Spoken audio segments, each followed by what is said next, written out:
그 여성분이 이제 아이를 임신했는데 이게 이제 손흥민 선수의 아이라는 이유로 이제 손흥민 선수한테 관련된 뭐 금원을 요구를 했고, 뭐 손흥민 선수의 어떤 아이가 맞다고 한다면은 뭐 그런 부분에 있어서는 법적으로 당연히 이제 여성분에게 어떤 일정 부분의 보상이 필요한 부분은 당연히 맞고, 그래서 사실 또 그런 측면에서 실제로 한 3억 원이라는 금원이 그 여성분한테 지급된 걸로 알고 있고.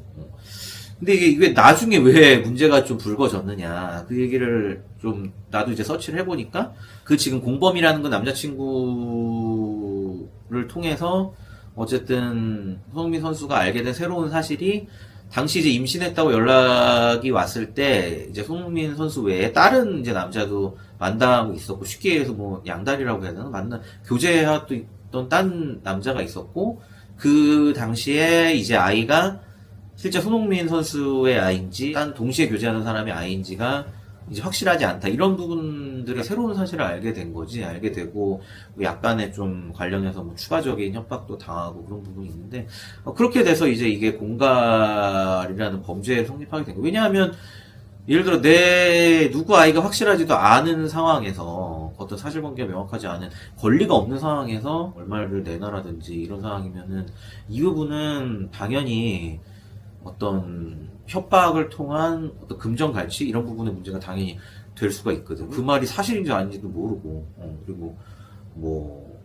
추가적으로 드러난 사실은 실제 교제했던 사람도 있었고, 지금 뭐 임신 여부조차 사실이 확실하지 않은 상황, 그런 상황이라면 임신이 많고 손흥민 선수의 아이가 확실할 때 돈을 요구했던 상황하고는 완전히 다른 거거든. 그래서 이런 부분은 당연히 어느 정도 공갈죄로서의 혐의가 있다고 수사기관에서는 판단할 수 있는 문제이기 때문에, 그래서 이런 새로운 사실관계가 드러나면서